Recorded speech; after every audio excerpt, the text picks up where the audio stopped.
Hello everyone, इस video में paper से 25 कवर करेंगे और सामान्य ज्ञान का फर्स्ट क्वेश्चन देखिएगा। विश्व स्वास्थ्य दिवस कब मनाया जाता है? तो इसका ऑप्शन नंबर बी करेक्ट होगा, 7 अप्रैल को। अगला क्वेश्चन देखिएगा, 16 गज का हिट संबंधित है, तो ये हॉकी से संबंधित है, इसका ऑप्शन नंबर सी करेक्ट होगा। अगला क्वेश्चन है, विश्व में सबसे अधिक जूट उत्पादन होता है, तो इसका ऑप्शन नंबर सी करेक्ट होगा, बांग्लादेश में। अगला क्वेश्चन है, कौन से राज्य की सबसे लंबी समुद्र तट रेखा है? तो सर्वाधिक समुद्री तटीय रेखा वाला राज्य गुजरात है, तो इसका ऑप्शन नंबर बी करेक्ट होगा।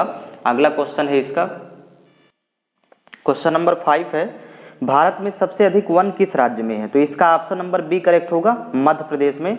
अगला क्वेश्चन है, जवाहरलाल नेहरू खेलकूद एथलेटिक्स स्टेडियम कहाँ पर है? तो इसका ऑप्शन नंबर देखिए बी करेक्ट है, दिल्ली। नेक्स्ट क्वेश्चन है, बोकारो औद्योगिक केंद्र किस राज्य में स्थित है? तो बोकारो औद्योगिक केंद्र झारखंड में स्थित है, इसका ऑप्शन नंबर सी करेक्ट है। नेक्स्ट क्वेश्चन है, श्री मीनाक्षी मंदिर खालिस्तान राज्य में स्थित है, तो इसका ऑप्शन नंबर ए करेक्ट होगा, तमिलनाडु।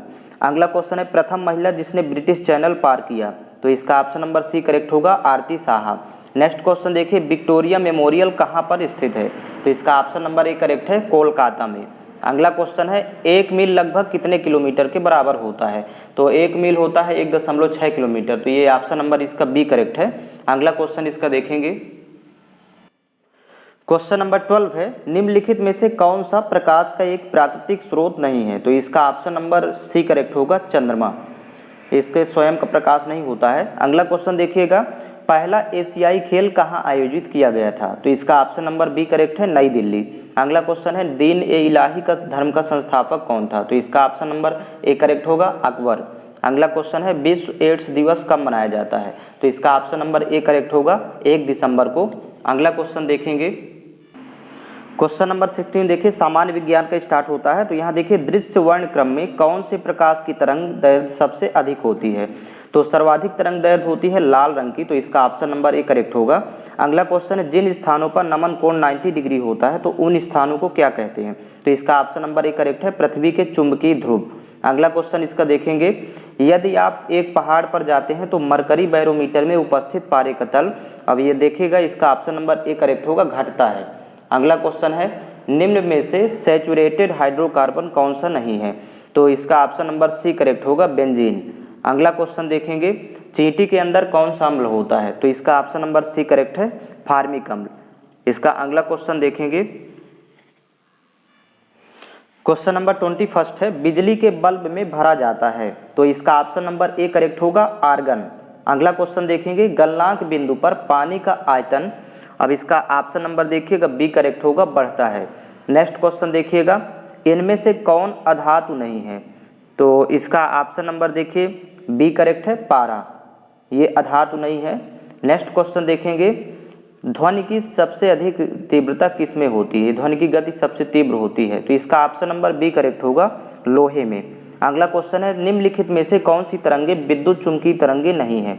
तो इसका ऑप्शन नंबर ए करेक्ट है, ध्वनि तरंगे, ये अनुदैर्घ्य तरंगे होती हैं। लेकिन नेक्स्ट देखेंगे, वह धमनी जो बिना ऑक्सीजन वाले खून को ले जाती है क्या कहलाती हैं? तो इसका ऑप्शन नंबर बी करेक्ट होगा, पल्मोनरी धमनी। अगला क्वेश्चन है इसका क्वेश्चन नंबर 27 है, जीवाश्म है? तो इसका ऑप्शन नंबर बी करेक्ट है, भूतकाल का मृत जंतु। नेक्स्ट क्वेश्चन देखेंगे, चर्म के ऊपरी परत को क्या कहते हैं? तो इसका ऑप्शन नंबर बी करेक्ट होगा, एपिडर्मिस। अगला क्वेश्चन है, श्वसन क्रिया में कौन सी गैस निकलती है? तो ये देखिए ऑप्शन नंबर बी इसका करेक्ट है, CO2, कार्बन डाइऑक्साइड।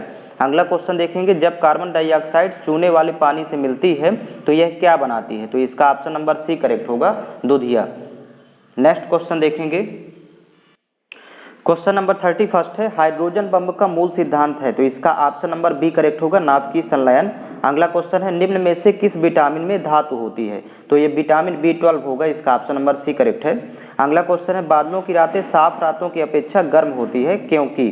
तो इसका ऑप्शन नंबर देखिए ए करेक्ट होगा, बादलों के कारण पृथ्वी की ऊष्मा का विकिरण नहीं होता है, यह नहीं हो पाता, तो इसका ऑप्शन नंबर ए करेक्ट है। अगला क्वेश्चन है, पानी में डूबी हुई बाल्टी हल्की प्रतीत होती है? तो इसका ऑप्शन नंबर ए करेक्ट होगा, पानी का उछाल बल इसका भार कम कर देता है, इस कारण पानी में डूबी हुई बाल्टी हल्की प्रतीत होती है। अगला क्वेश्चन इसका देखेंगे, क्वेश्चन नंबर 35 है, कंबल में लिपटी बर्फ जल्दी से नहीं पिघलती क्योंकि। इसका ऑप्शन नंबर सी करेक्ट होगा, कंबल बर्फ को बाहरी हवा से अलग रखता है। अगला क्वेश्चन देखिए, यहाँ से गणित का सेशन स्टार्ट होता है तो एक एक क्वेश्चन कवर करते जाएंगे। क्वेश्चन नंबर 36 है, यम की चौथाई का यन प्रतिशत निम्न में से कौन सा है। तो देखिएगा यम की चौथाई का मतलब होगा यम बटे 4, इसका यम का चौथाई होगा, फिर इसका यन प्रतिशत निकालना है तो का मतलब गुणा होगा, और यन प्रतिशत है तो यन और प्रतिशत जब हटाएंगे तो बटे में आ जाएगा 100। अब इसको देखिएगा, इसका गुणा करेंगे यम यन तो ये वैल्यू हो जाएगी यम यन, आपस में गुणा होगा और बटे हो जाएगा 100 गुणे 4 करने पर ये 400 होगा, तो यम यन बटे 400। इसका ऑप्शन नंबर देखिए डी करेक्ट है। अगला क्वेश्चन इसका देखेंगे, क्वेश्चन नंबर 37 है, सरल कीजिए। यहाँ पर देखिए 8.4 गुणे 8.4 माइनस 1.6 गुणे 1.6, तो यहाँ पर दो बार गुणा है तो इसको लिखेंगे ए स्क्वायर माइनस ये बी स्क्वायर। तो यहाँ पर सर्वसंख्या होती है कि ए स्क्वायर माइनस बी स्क्वायर बराबर होता है ए माइनस बी फर्स्ट ब्रैकेट में, सेकेंड में ए प्लस बी। तो इसी सरसंख्या में अंश वाली वैल्यू को लिखेंगे तो एक ब्रैकेट में हो जाएगा 8.4 माइनस 1.6 और सेकंड ब्रैकेट में हो जाएगा 8.4 प्लस 1.6, और यह हर में लिखा हुआ देखिएगा नीचे वाली वैल्यू 8.4 माइनस 1.6, इसको ज्यों का त्यों लिख देंगे। अब यहाँ पर देखिए समान गुणनखंड है 8.4 माइनस 1.6, यहाँ भी 8.4 माइनस 1.6, ये कैंसिल आउट कर देंगे। अब आपस में इन दोनों को जोड़ लेना है तो 8 1 9 हो जाएगा और 6 4 10 से एक पूर्णांक फिर हो जाएगा तो 9 1 10, मतलब दोनों को जोड़ने पर वैल्यू 10 होगी, तो इसका ऑप्शन नंबर ए करेक्ट होगा। अगला क्वेश्चन इसका है, क्वेश्चन नंबर 38 है, यदि a अनुपाते b बराबर 5:6 और b अनुपाते c बराबर 9:15 हो तो a अनुपाते c क्या होगा। तो पहले इसको दोनों को ज्यों का त्यों लिख लेते हैं। a अनुपाते b दिया है 5:6 और यहीं पर देखिए b अनुपाते c 9:15, ये दो वैल्यू दी हुई है 9:15। अब यहाँ पर पूछ रहा है a और c का अनुपात पूछ रहा है, a अनुपाते c मतलब फर्स्ट और लास्ट का। तो जब भी इस तरह पूछेगा तो इसको डायरेक्ट आपस में इनका गुणा कर लेंगे तो a और c का अनुपात हो जाएगा। तो देखिए a अनुपाते c बराबर, अब यहाँ पर 5 गुणे 9 ये गुणा कर लेंगे आपस में, फिर अनुपाते यहाँ पर 6 गुणे 15 इसका आपस में गुणा कर लेंगे 6 गुणे 15। अब कैंसिल आउट कर लेंगे, 5 1 कम 5 5 3 15, फिर देखिएगा 3 1 कम 3 3 3 9, फिर यहाँ 3 1 कम 3 3 दूनी 6, तो बचेगा 1:2, मतलब इसको कैंसिल आउट करने के बाद 1:2 होगा इसका अनुपात। तो ये डायरेक्ट ही सॉल्व करेंगे, ऑप्शन नंबर बी करेक्ट है। अगला क्वेश्चन देखेंगे, क्वेश्चन नंबर 39 है, 216 को 3:4:5 के अनुपात में बांटो। तो यहाँ पर देखिएगा 3:4:5, इस अनुपात में बांटना है 216 को। तो यहाँ पर पहले अनुपातिक योग देखेंगे कितना हो रहा है। तो यहाँ पर 5 4 9 3 12 जोड़ने पर यहाँ अनुपात में 12 हो रहा है और ये बराबर दिया है टोटल अमाउंट 216। तो यहाँ पर देखिए 12 अनुपात की वैल्यू 216 है तो यहाँ पर एक अनुपात की निकालेंगे तो 12 1 कम 12, यहाँ पर देखिए 12 1 कम 12 फिर 9 96 होगा तो 12 8 96, तो एक अनुपात की वैल्यू 18 हो जाएगी। तो यहाँ पर पहला है 3 अनुपात, तो देखिए पहले का 3 अनुपात का निकालेंगे तो 18 गुणे 3 करेंगे तो 18 3 54, और दूसरा हो जाएगा 18 चौक 72, 4 से गुणा कर देंगे तो ये 72 हो जाएगा, और तीसरा हो जाएगा 18 पंचे 90, तो यहाँ पर वैल्यू हो जाएगी 54 72 90। तो इसमें देखिए 54 72 90 ऑप्शन नंबर ए करेक्ट होगा, ये तीनों पार्ट होंगे। अगला क्वेश्चन इसका है 12.5% को भिन्न में परिवर्तित कीजिए। तो यहाँ पर देखिए 12.5% है। अब प्रतिशत को जब संख्या में बदलना होता है तो भाग करेंगे 100 से, मतलब 12.5 और प्रतिशत रिमूव होगा तो ये बटे में आएगा 100। अब दशमलव के बाद एक अंक है तो दशमलव हटाएंगे तो यहाँ पर एक जीरो लगाएंगे। अब इसको कैंसिल आउट करना है तो 125 से कम 125, 125 अट्ठे 1000, मतलब 8 बार जाएगा इसका भाग, तो यहाँ पर वैल्यू हो जाएगी 1/8 कैंसिल आउट करने के बाद। तो ये ऑप्शन नंबर इसका डी करेक्ट है। अगला क्वेश्चन इसका देखेंगे 41 नंबर देखिए, एक घड़ी 255 रुपये में 15% की हानि पर बेची गई तो घड़ी का क्रय मूल्य ज्ञात करें। तो सबसे पहले तो यहाँ पर प्रतिशत में लिखेंगे, सीपी हमेशा 100% होता है मतलब क्रय मूल्य, और यहाँ पर प्रॉफिट या लॉस दो में से किसी एक का परसेंट दिया रहता है। तो देखिए लॉस परसेंट दिया है 15%, मतलब हानि प्रतिशत, तो यहाँ पर लिख लेंगे 15%। और देखिएगा इसके बाद इस विक्रय मूल्य यानी सेलिंग प्राइस एसपी निकालना है। तो जब भी यहाँ पर कॉस्ट प्राइस यानी सीपी के साथ लॉस दिया हो, मतलब क्रय मूल्य के साथ हानि, तो इसको आपस में माइनस कर लेते हैं। अब घटाएंगे तो 85% होगा, तो ये परसेंट में सेलिंग प्राइस 85% यानी 85%। अब यहाँ पर देखिएगा एक घड़ी 255 रुपये में ये बेचा था, तो मतलब ये 85% की वैल्यू दिया है 85%। देखिए परसेंट में 85% बराबर दिया है 255, तो यहीं से 1% की निकाल लेंगे 1% की, तो 255 और बटे हो जाएगा 85। अब निकालना है यहाँ पर देखिएगा CP यानी क्रय मूल्य ज्ञात करना है, तो CP यहाँ 100% है, तो 100 को गुना कर देंगे। पहले इसको कैंसिल आउट करेंगे, 3 बार जाएगा 85 त्याई 255, तो 1% की वैल्यू 3 आएगी। तो 100% की निकालना है, तो 100 गुणे 3 करेंगे तो वैल्यू हो जाएगी 300, तो घड़ी का क्रय मूल्य हो जाएगा 300 रुपये। तो यहाँ से पहले 1% की निकालेंगे इस वैल्यू की ये दिया है जो, और इसके बाद फिर 100% निकालते हैं, तो यहाँ पर 100 गुणे 3 करेंगे 300 रुपये होगा। तो इसका ऑप्शन नंबर बी करेक्ट है। अगला क्वेश्चन इसका देखेंगे, क्वेश्चन नंबर 42 है। देखिए कितने प्रतिशत वार्षिक ब्याज की दर से 400 रुपये 3 वर्ष में 475 रुपये हो जाएंगे। तो यहाँ पर ये प्रिंसिपल है मूलधन समय के पहले, और जो समय के बाद दिया है ये अमाउंट है, मतलब मिश्र धन। तो सबसे पहले यहाँ पर ब्याज निकाल लेंगे। यहाँ पर ब्याज बराबर होता है amount minus principal, simple interest का फार्मूला होता है। तो अमाउंट यहाँ पर दिया है 475 और प्रिंसिपल दिया है 400 रुपये। तो जब 475 में 400 घटाएंगे तो ये 75 रुपये आएगा, ये हो जाएगा ब्याज। अब इसके बाद देखिए कितने प्रतिशत वार्षिक ब्याज की दर से, तो यहाँ दर पूछ रहा है, तो दर निकालने का फार्मूला होता है दर R बराबर ब्याज गुणे 100, तो मतलब ब्याज तो 75 है, 75 गुणे 100 और बटे मूलधन गुणे समय। तो मूलधन यहाँ पर दिया है 400 यानी प्रिंसिपल इनटू टाइम, और यहाँ पर देखिए टाइम दिया हुआ है 3 वर्ष। अब इसमें कैंसिल आउट कर देंगे, 0 0 ये कैंसिल आउट हो जाएगा, फिर 3 एकम 3 ये कैंसिल आउट करेंगे तो 25 3 75 और 25 भागे 4 है, तो 4 से जब भाग करेंगे तो देखिएगा 25 बटे 4, 4 एकम 4, 4 छंग 24, फिर ये बचेगा 1, तो 10 हुआ, तो 4 दूनी 8, फिर 4 पंचे 20, तो ये लगभग 6.25% होगा ये ब्याज की दर। तो इसका ऑप्शन नंबर ए करेक्ट है। अगला क्वेश्चन इसका है, क्वेश्चन नंबर 43 है। एक बेलन का आयतन ज्ञात कीजिए जिसकी ऊंचाई और आधार की त्रिज्या क्रमशः 21 सेंटीमीटर और 2 सेंटीमीटर है। तो यहाँ पर देखिएगा बेलन का आयतन होता है पाई आर स्क्वायर एच, पहले तो फार्मूला पता होना चाहिए। अब इसके बाद देखिए वैल्यू पुट करेंगे पाई की, तो यहाँ 22/7 इंटू, अब ये त्रिज्या यानी आर दिया हुआ है देखिए 21 सेंटीमीटर और ऊंचाई 21 है और त्रिज्या है आधार की 2 सेंटीमीटर, तो त्रिज्या 2 बार लिखेंगे यहाँ पर 2 गुणे 2 और ऊंचाई दिया है यहाँ पर 21 सेंटीमीटर, तो गुणे हो जाएगा 21। अब कैंसिल आउट करेंगे 7 एकम 7, 7 त्रिक 21 और आपस में इसका गुणा करेंगे तो 22 दूनी 44, दूनी 88 और गुणे 3 करेंगे, या फिर 2 दूनी 4 3 12, तो 22 गुणे 12 ऐसे भी गुणा कर सकते हैं। तो 12 दूनी 24 और 12 दूनी 24 तो 26, तो 264 आएगा और ये सेंटीमीटर क्यूब में ये वैल्यू होगी, तो 264 सेंटीमीटर क्यूब। ये ऑप्शन नंबर इसका बी करेक्ट है। अगला क्वेश्चन इसका देखेंगे, क्वेश्चन नंबर 44 है। ए और बी मिलकर एक काम को 16 दिन में कर सकते हैं। यदि ए अकेला उस काम को 24 दिन में करता है तो बताइए बी अकेला उस काम को कितने दिन में करेगा। तो जब भी यहाँ पर अकेले की चर्चा करें तो सबसे पहले ये दोनों का आपस में गुणा करते हैं, एक ट्रिक होती है शॉर्टकट, 16 गुणे 24, ये ऊपर पहले गुणा कर लेंगे और नीचे आपस में घटा लेंगे, 24 माइनस 16 यहाँ पर माइनस करेंगे।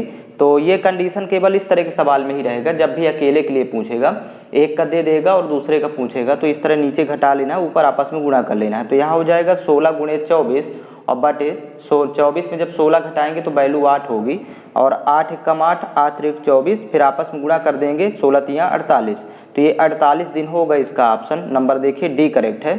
अगला क्वेश्चन देखेंगे, क्वेश्चन नंबर 45 है। एक वर्गाकार खेत का परिमाप 100 मीटर है तो उसका क्षेत्रफल क्या होगा। तो यहाँ पर देखिए वर्ग का परिमाप होता है 4 गुणे भुजा, तो 4a इक्वल टू दिया है 100 मीटर यानी 100 मीटर।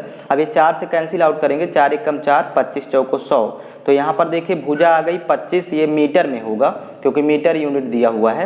अब क्षेत्रफल पूछ रहा है वर्ग का, तो वर्ग का क्षेत्रफल होता है भुजा स्क्वायर, क्षेत्रफल बराबर भुजा का स्क्वायर, तो भुजा तो 25 आ गई, तो यहाँ पर हो जाएगा 25 का स्क्वायर और 25 का स्क्वायर 625, तो ये मीटर स्क्वायर, यही इसका आंसर होगा। तो इसका ऑप्शन नंबर ए करेक्ट है। अगला क्वेश्चन इसका देखेंगे, क्वेश्चन नंबर 46 है। गोले का पृष्ठीय क्षेत्रफल का सूत्र क्या है। तो गोले का संपूर्ण पृष्ठीय क्षेत्रफल 4 पाई आर स्क्वायर होता है, तो इसका ऑप्शन नंबर सी करेक्ट होगा। अगला क्वेश्चन है 0.45 भागे 0.0009 का मान क्या होगा। तो यहाँ पर देखिए 0.45 है और भाग का मतलब होगा ये बटे, अब वैल्यू लिखेंगे 0.0009।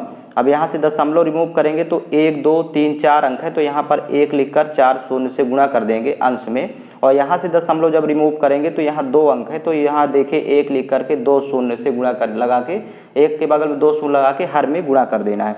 तो यहाँ से 0 0 कैंसिल आउट हो जाएगा, फिर 9 1 कम 9, 9 पना 45, 5 गुणे जब 100 करेंगे तो वैल्यू हो जाएगी 500।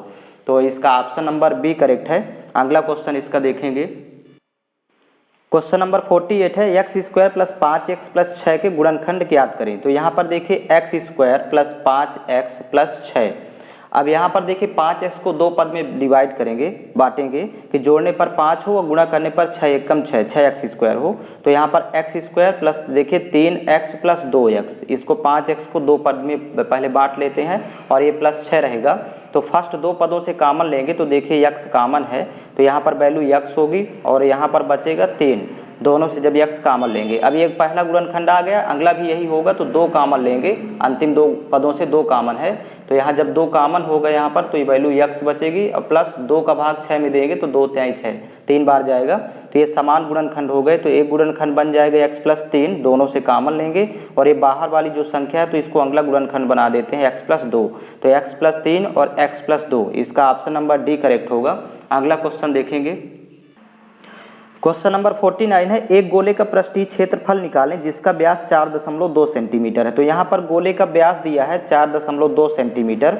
तो पहले त्रिज्या निकाल लेंगे, इसकी त्रिज्या व्यास की आधी होती है, मतलब 4.2, इसका भाग करेंगे 2 से, तो 2 1 कम 2, 2 दूनी 4, फिर 2 1 कम 2, तो यहाँ पर त्रिज्या हो जाएगी 2.1 सेंटीमीटर। अब ये गोले की त्रिज्या 2.1 सेंटीमीटर है। अब इसका पृष्ठीय क्षेत्रफल निकालना है, तो पृष्ठीय क्षेत्रफल होता है 4 पाई r स्क्वायर। तो ये गोले का पृष्ठीय क्षेत्रफल का फार्मूला लिखेंगे, इसी में वैल्यू पुट कर देंगे, तो 4 गुणे यहाँ पाई की वैल्यू 22/7 हो गई और त्रिज्या यहाँ पर 2.1 आया है, तो यहाँ पर लिखेंगे 2.1 और गुणे 2.1, 2 बार होगा। अब इसको यहाँ से कैंसिल आउट करेंगे, 7 1 कम 7, यहाँ पर देखिए पहले भाग नहीं जाएगा तो 0 लगाएंगे, फिर 7 3 21, तो 0.3 हो गया। तो यहाँ पर गुणा करेंगे आपस में, तो 22 चौक 88, यह 88 गुणे और यहाँ 21 गुणे 3 करेंगे, 21 तिहाई 63 होता है, फिर 0.1 और 2 अंक के बाद लगाएंगे, तो यहाँ 1 और 2 अंक के बाद मतलब 0.63। अब 88 और 0.63 के जब आपस में गुणा करेंगे तो यहाँ पर वैल्यू आ जाएगी 5544। तो यहाँ पर लिख लेते हैं, गुणा करके आप लोग देख लीजिएगा, और 0.2 अंक के बाद है तो दशमलव यहाँ लगेगा, और ये सेंटीमीटर में है तो सेंटीमीटर स्क्वायर हो जाएगा पृष्ठीय क्षेत्रफल। लेकिन मीटर में कन्वर्ट करना है तो मीटर के लिए 100 से भाग कर देंगे, यहाँ बटे हो जाएगा इसी में 100, तो देखिएगा तो ये कन्वर्ट हो जाएगा मीटर में, तो सेंटीमीटर से, तो इसकी वैल्यू आ जाएगी 2 0 यहाँ हटाएंगे तो दशमलव इधर आ जाएगा, मतलब 0 यहाँ पर देखिए, यहाँ पर इसका हो जाएगा 0.5544 मीटर स्क्वायर। ये इसका उत्तर होगा। तो देखिए ऑप्शन में दिया नहीं है, तो इसका ऑप्शन नंबर डी करेक्ट होगा। अगला क्वेश्चन इसका देखेंगे, क्वेश्चन नंबर 50 है एक समचतुर्भुज का क्षेत्रफल ज्ञात करें जिसके कर्ण दिया है यहाँ 16 सेंटीमीटर और 18 सेंटीमीटर। तो यहाँ पर कर्ण का मतलब विकर्ण होता है, और समचतुर्भुज का क्षेत्रफल का पहले फार्मूला लिखेंगे 1/2 गुणे पहला विकर्ण गुणे दूसरा विकर्ण, मतलब d1 इंटू d2। अब दोनों वैल्यू दी हुई है यहाँ पर देखिए 16 सेंटीमीटर और 18 सेंटीमीटर, तो वैल्यू हो जाएगी देखिए यहाँ पुट कर देंगे 1/2 गुणे 16 गुणे 18। अब यहाँ कैंसिल आउट करेंगे, 2 1 कम 2, 2 नहीं 18। अब आपस में गुणा करेंगे 16 गुणे 9, तो 16 नहीं 144, ये 144 सेंटीमीटर स्क्वायर हो जाएगा। तो सॉरी यहाँ पर हाँ सेंटीमीटर में दिया है यूनिट, तो इसका ऑप्शन नंबर सी करेक्ट है। और जो भी इंडियन आर्मी जीडी का स्पेशल बैच ज्वाइन करना चाहें तो ये व्हाट्सअप लिंक दिया हुआ है 7987901796। तो ये दिए गए लिंक पर आप संपर्क करके बैच में ज्वाइनिंग ले सकते हैं। वहाँ पर आपको टोटल सेलेक्टेड क्वेश्चन करवाए जाते हैं, जो कि एग्जाम में क्वेश्चन वहीं से बनेंगे। तो यदि आप भी बैच ज्वाइन करना चाहते हैं तो ये 7987901796 ये दिए गए लिंक पर संपर्क करके बैच में ज्वाइनिंग ले सकते हैं।